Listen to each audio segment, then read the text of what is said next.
Breaking news చూస్తున్నాం. పాకిస్తాన్కు ICC big shock ఇచ్చింది.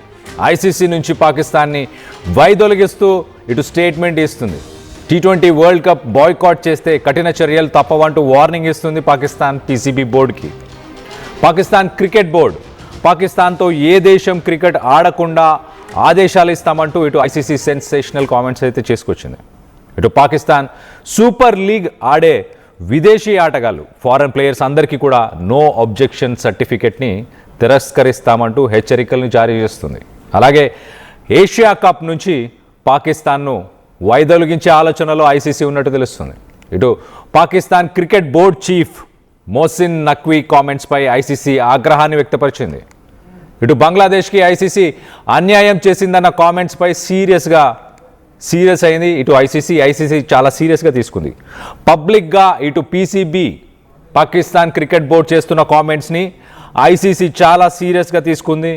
ఇటు బంగ్లాదేశ్ ఇష్యూలో పాకిస్తాన్ వైఖరి, పాకిస్తాన్ చేసిన కామెంట్స్ ఒక్కసారి మనం చూస్తే కనుక న్యూట్రల్ వెన్యూస్ ఇటు పాకిస్తాన్తోని ఇండియా ఆడే మ్యాచెస్కి 2027 దాకా న్యూట్రల్ వెన్యూస్ అంటే ఇటు పాకిస్తాన్ కాదు అలాగే ఇండియాలో ఈ రెండు చోట్ల కాకుండా రెండు కంట్రీస్కి సంబంధించి న్యూట్రల్ వెన్యూస్ అంటే శ్రీలంక, దుబాయ్ ఇలాంటి ప్లేసెస్లో మ్యాచెస్ ఆడాలి అంటూ గతంలో ఒక అగ్రిమెంట్ జరిగింది. ఒక హైబ్రిడ్ రూల్ని తీసుకొచ్చారు.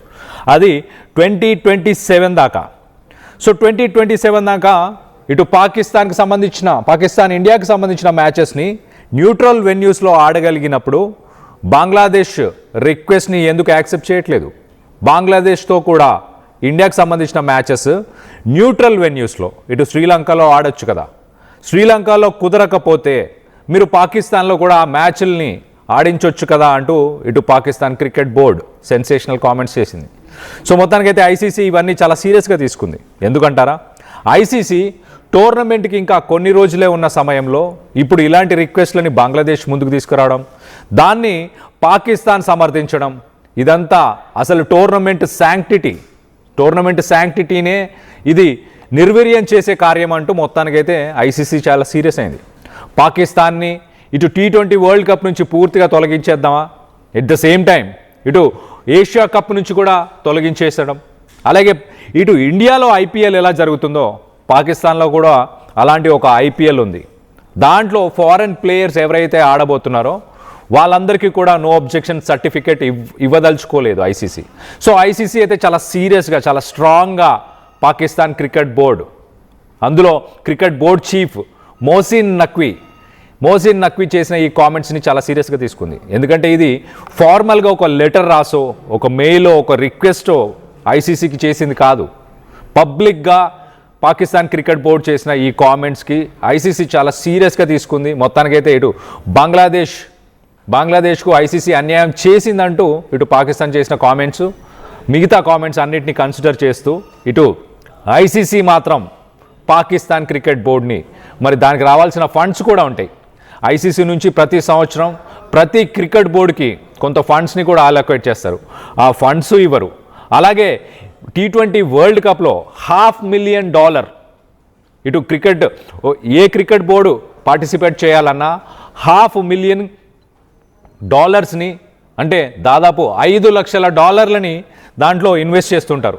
ఆ $5 లక్షల నష్టపరిహారం కూడా చెల్లించాల్సిన అవసరం ఉంటుంది. సో నెక్స్ట్ పాకిస్తాన్ని ఐసీసీ ఇటు T20 వరల్డ్ కప్ నుంచి బయట పడేసిన తర్వాత నెక్స్ట్ ర్యాంకింగ్లో ఉన్న కంట్రీని ముందుకు తీసుకొచ్చే ప్రయత్నం చేస్తుంది. నెక్స్ట్ ర్యాంకింగ్లో ఉన్న కంట్రీ ఎవరు ఉన్నారు? ప్రస్తుతానికి నమీబియా ర్యాంకింగ్స్లో నెక్స్ట్ ప్లేస్లో, పాకిస్తాన్ తర్వాత నెక్స్ట్ ప్లేస్లో నమీబియా ఉన్నట్టు తెలుస్తుంది. సో మొత్తానికైతే ఇటు పాకిస్తాన్ మీద ఇటు ఐసీసీ చాలా సీరియస్గా ఉంది.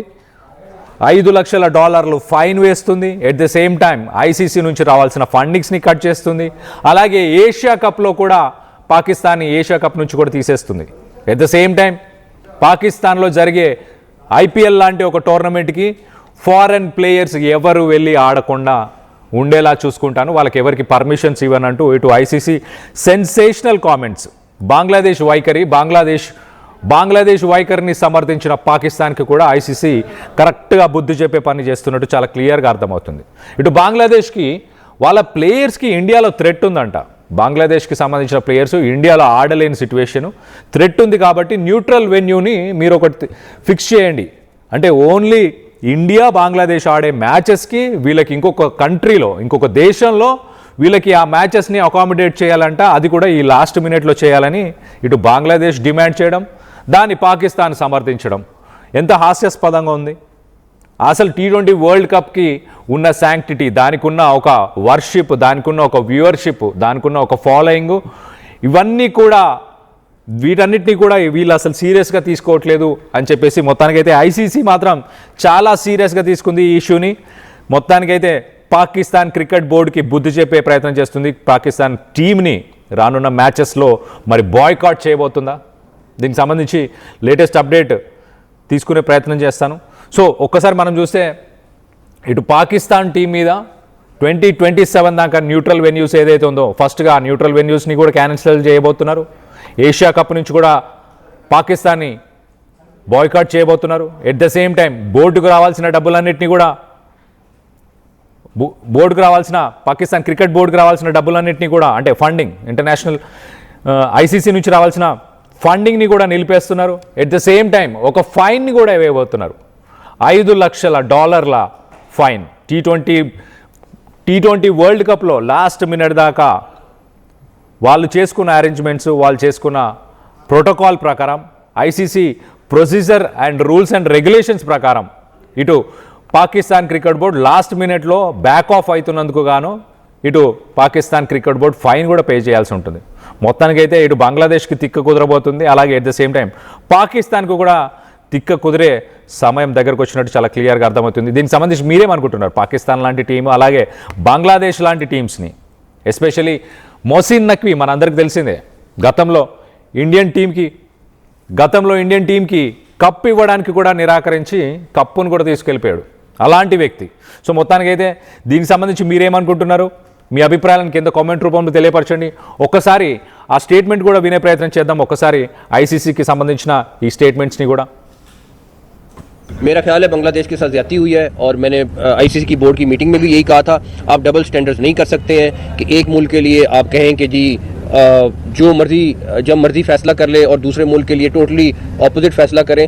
और इसीलिए हमने ये स्टैंड लिया है कि बांग्लादेश के साथ ज्यादती हो रही है, बांग्लादेश को हर सूरत में वर्ल्ड कप में उनको खिलाना चाहिए, वो एक बड़ा स्टेक होल्डर है और उनके साथ ये ज्यादती नहीं होनी चाहिए। मेरा ख्याल है बांग्लादेश के साथ ज्यादती हुई है और मैंने आईसीसी की बोर्ड की मीटिंग में भी यही कहा था, आप डबल स्टैंडर्ड्स नहीं कर सकते हैं कि एक मुल्क के लिए आप कहें कि जी जो मर्जी जब मर्जी फैसला कर ले और दूसरे मुल्क के लिए टोटली ऑपोजिट फैसला करें।